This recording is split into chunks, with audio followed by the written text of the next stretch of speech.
बहुत समय पहले एक सुंदर गांव था, नाम था हरिपुर। यहाँ चारों तरफ हरियाली फैली थी। गांव के लोग बड़े सीधे, सच्चे और मेहनती थे। गांव के बीचों बीच एक छोटा सा घर था, जहाँ एक गरीब किसान गोपाल अपने परिवार के साथ रहता था। गोपाल के पास एक छोटा सा खेत, एक बूढ़ा बैल और कुछ मुर्गियां थीं। वह बहुत ईमानदार और मेहनती था।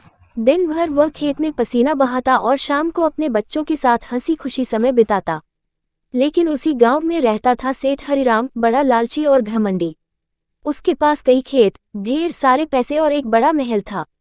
फिर भी वह हमेशा दूसरों की चीजें हथियाने के चक्कर में लगा रहता था। सेठ हरिराम ने देखा कि गोपाल का खेत बहुत उपजाऊ है। उसने सोचा, अगर गोपाल का खेत मेरे पास आ जाए तो मैं और अमीर बन जाऊंगा। एक दिन वह गोपाल के पास आया और बोला, अरे गोपाल भाई, अपना छोटा सा खेत मुझे बेच दो, मैं तुम्हें अच्छा पैसा दूंगा। गोपाल ने शांति से कहा, सेठ जी माफ कीजिए, ये खेत मेरे पिता की निशानी है, मैं इसे नहीं बेच सकता। सेठ का चेहरा लाल हो गया।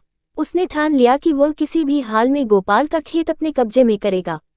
सेठ ने गांव के मुखिया से दोस्ती कर ली और चुपके से कागजात तैयार करवाए, झूठे दस्तावेज जिनमें लिखा था कि गोपाल ने अपना खेत बेच दिया है।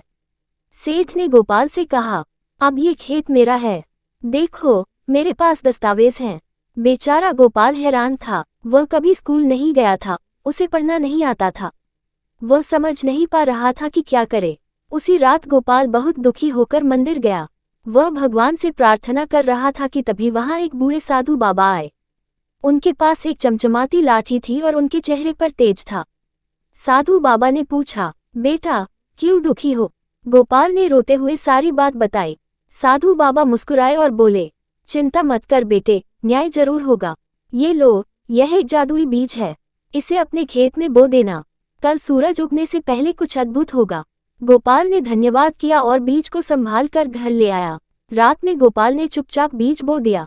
सुबह होते ही वहां एक बड़ा सुनहरा पेड़ उगाया। उसकी शाखों से सोने के फल लटक रहे थे। गांव के लोग दौड़कर देखने आए। सब हैरान रह गए। सेठ हरिराम भी आया और उसकी आंखें लालच से चमक उठी।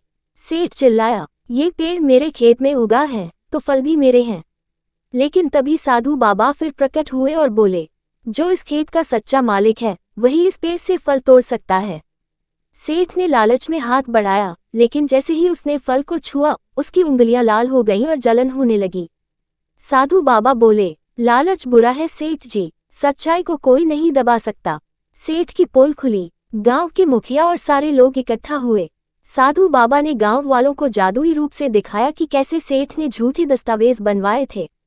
मुखिया शर्मिंदा हुआ और सेठ हरिराम से कहा, तुमने धोखा किया है, गोपाल का खेत उसी का रहेगा, तुम्हें सजा मिलेगी। सेठ को गांव की पंचायत ने कड़ी सजा दी। उसकी कुछ जमीन गरीबों में बांट दी गई और उसे गांव छोड़ना पड़ा। अब गोपाल फिर से खुशी से रहने लगा। उसके खेत में हर दिन सोने जैसे फल लगते थे, लेकिन गोपाल ने कभी लालच नहीं किया। वह उन फलों को जरूरतमंदों में बांट देता था। धीरे धीरे हरिपुर गांव भी समृद्ध हो गया। बच्चे हंसते खेलते थे और लोग मिलजुल कर रहते थे।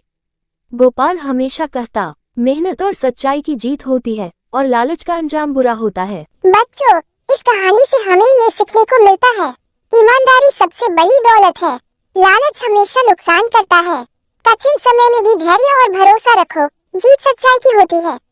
और हाँ, जब भी मुश्किल आए, एक साधु बाबा जैसा कोई मदद जरूर करेगा, कभी किसी इंसान के रूप में, कभी किसी अफसर के रूप में।